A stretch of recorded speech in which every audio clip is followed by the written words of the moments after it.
Hey everybody, David here from LearnStageLighting.com, and in today's video I want to talk about some of the differences between basic, intermediate level, and professional level lighting consoles.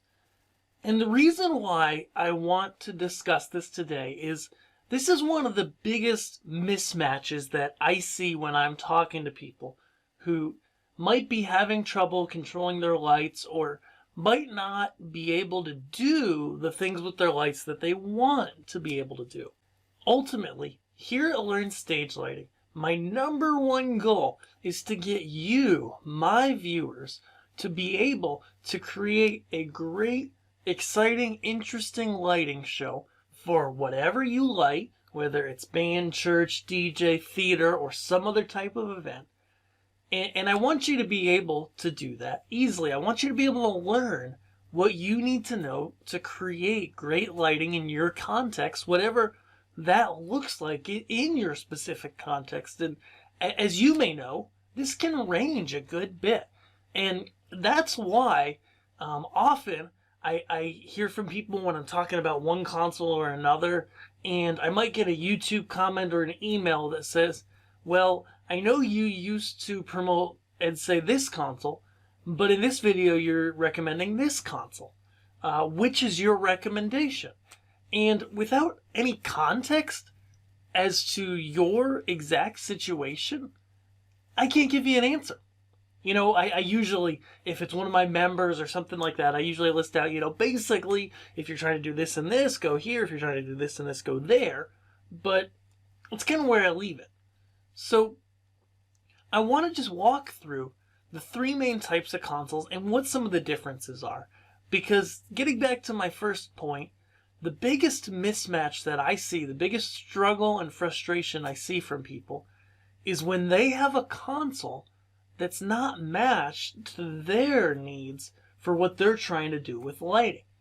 Either the console's usually too basic or it's too advanced for what they want to do. And when it's too basic, they can't do what they want to be able to. When it's too advanced, they're too frustrated with the console and they can't get it to control their lights and do the simple things that they need. So basically, when it comes down to choosing a lighting console, and this is something I talk to people about a lot, there's really three buckets that I put consoles in. And while it's a big scale and yeah, there's stuff everywhere in between these various buckets, if you had to break them down into three buckets, this is what I would do. Number one, the basic lighting console. The basic lighting console is what it sounds like. This may be on the bottom end, a basic Chauvet Obey 40 or an ADJ scene setter, or just a fader board where you can bring up faders, you might be able to make some scenes and chases, and that's it. This may also be one of those LED controllers that controls 3 or 4 channels and has some color presets. This might be a software package like NTEX DMXs or something similar to that. But whatever it is, the way that these are basic consoles is that it's usually pretty quick and simple to get started and to learn how to use these things. They usually have a pretty low barrier to entry, and they can control a small amount of lights well. Now, what I mean by that is most of these entry-level consoles can do one universe of DMX, maybe less, maybe more. But with any consoles anywhere in this range, if you fill them up to their max, the max they can technically do, it's not fun to program. It's just not. Okay? And it gets frustrating because you're at the limits of the console and we want to keep you in the sweet spot. So these consoles, can do some basic chases, maybe some basic effects, and they're good for a small amount of lights. And if this is what you need some basic scenes, maybe you need a lot of scenes and you're looking at a software like DMXs, it'll do it for you. You might need some basic effects and you're looking to control what I consider a small amount of lights. Now, it goes without saying with the amount number that this is really a amorphous thing. It's not a solid number I can pin down. Because you could have 100 3-channel LED lights on one of these consoles, and if you need them to just, fan a color across them or do a couple color combinations, then it'd be very doable. But if you had, say 6 different kinds of moving lights on some of these consoles, you'd be really overwhelmed and frustrated because it's just too much for what the console's designed to do, even if it could technically do it. This brings up another good point, actually, before we move to intermediate consoles, that the technical specifications of a console doesn't mean that it's optimized for it. So you'll see in the marketing for every console, you'll see on the spec sheets and things like that, hey, this can control this much stuff, either number of fixtures and or DMX channels usually. But that's on a technical basis. What happens when you get into it and you start controlling this amount of fixtures? Does it become, near that top end, really cumbersome and like there's a lot of paging through to do and a lot of stuff that it's just hard to find what you need? Sometimes that's the case. So once you kind of move past that basic level of needing some basic functionality, and you might stay there forever, and that's fine if it does what you need, then we have the intermediate level lighting consoles. And these guys are basically in between a professional console and a basic console. And truth be told, I recommend these to people a lot. Now, most of the good options in this range are paid consoles, even though you might be able to find a free professional grade console. The intermediate still might be a better choice for you. And here's why. I've been talking actually lately with a lot of people about this, which is why it's been on my mind. Because you might just be outgrowing something basic like DMXs or a fader board, okay? You might just barely outgrow that and you say, okay, I'm looking for an intermediate level console. Now the two that I recommend here are MTEX D Pro and the Work Pro Light Shark. They each have their unique strengths and weaknesses, and they fit certain needs one better than the other, which is why I recommend two in that range. But you might see, as I was saying, something like Onyx that you can download for free and say, well, I should just do that rather than spend money on an intermediate level console. And I gotta tell you, that's not always the best idea. Because what makes these intermediate level consoles excel is a relatively pretty short learning curve. You can pick them up pretty fast. And then there's not a lot of different options or complex things that you can do that might mess up your show later. And this is a big deal. Because in a lot of circumstances, whether it's a church or a venue or a theater, you might program, you might set this up, and then maybe other people help run it or run it entirely.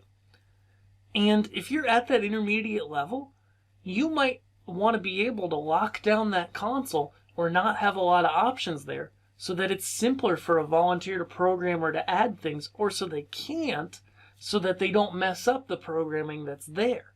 This is a real issue for a lot of folks, in a lot of circumstances. And it can be a really major headache for those of you that are programming for them.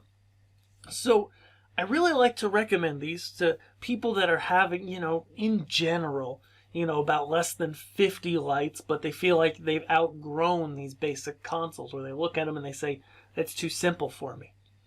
And the 50 lights number, again, is really, really a gray area, because ultimately, if you had 50 3-channel LEDs, that'd be pretty simple to control. If all of a sudden you have 50 moving lights that have a whole lot of different parameters to control, it can start to get overwhelming in some of these consoles. But then again, if you want something simple to program, you don't mind it'll take you a few more minutes to program a lot of lights into it, but then you're just going to set it and forget it, program it and leave it, then it could be a good thing. Now, what sets these consoles apart function-wise is generally, over that basic stuff, the ability to easily control the fades. You're also able to easily, and they generally work under the premise that you don't record everything you see on your stage to each scene, so that when you press a scene, you're able to just affect part of the lights and not all of the lighting rig. Okay? In those basic consoles, most of the time, they are set up so that when you hit record or program or whatever and you save it as a scene, everything you see being output is recorded to that scene. And while that's great on a basic level, as you start to get more advanced with running your shows, you realize, oh, I just want to have a button that just turns those pars up there red and everything else is unaffected. With an intermediate level console, you can do that. Also, the effects are generally much better. You're generally able to have much more control over how the effects are built and how they look on your lights. And you're also able to get better control, maybe by putting that effect on a fader and having control of the speed of that effect as well as the size. This allows you to program less amounts of cues and presets and be able to do just as much or more, which saves you time and frustration. Now, these at this point, as I said, are likely a tracking console. So you're going to have to pay attention to how you're recording. And if you don't record any information for a given attribute of a light, then it's not going to respond in that cue. It's going to do whatever it was doing from some other cue. And so this is a bit more complex subject, but once you learn it, it's not too bad. And I teach lots of people how to use tracking. In fact, I think I have a video on it, so if I do, it'll pop up and go over there. Awesome. So once you kind of outgrow the intermediate level console, which is that point, and a lot of people don't ever outgrow it, which is great. Get the right console for you. You don't have to use a professional console. But once you outgrow that intermediate level, you say, I want more fine control of what the effects are doing. You might say, I'm just getting overwhelmed with the amount of lights I have within this console. You might be saying, I want more linear control over the fade times on specific attributes of the lights, and I can't get that. Then it's time to move to a professional level console.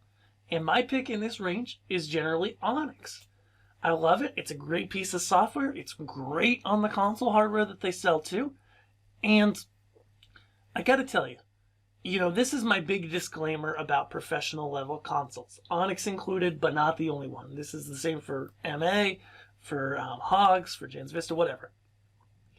There's going to be a bigger learning curve because there's more options, more things you yourself or other programmers can mess up, and just more concepts to grasp to learn these things. That doesn't mean it's a bad pick for you, but I need you to be aware of that going into it. Like Onyx is a free download. You can control up to 4 universes of lights for free. You just got to buy an output widget, which there's a variety that work with it. Okay, you can, if you need more output or want more control surfaces, there's a lot of paid versions, but you can start for free. And I see a lot of people start for free because get Onyx and get it and download it and want to use it because they can start for free.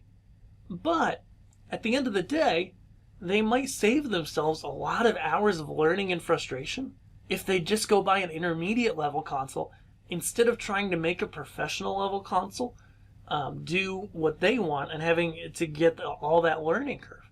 Now, that doesn't mean that it's not right. In fact, I have people all the time that say, you know what, David? That's okay. I want to save the money. For me, it makes more sense to save the money and spend the time learning it, and I'll gladly do that. And I'd love to teach you there's great consoles in every range, and I love to teach all of them, okay? But I always want you to look and remember that with the professional level software, and Onyx is a professional grade software, it takes what the basic and intermediate level consoles do, and it makes things more complex, okay?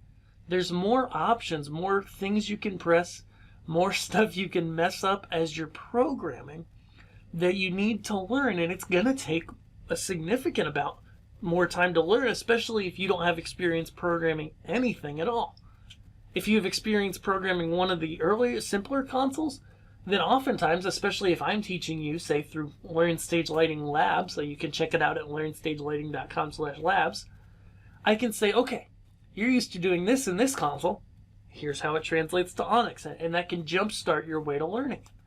And truth be told, I've given a lot of disclaimers about Onyx here in professional level consoles in general, not just Onyx, but the other ones. And I just want to say, it is an amazing console.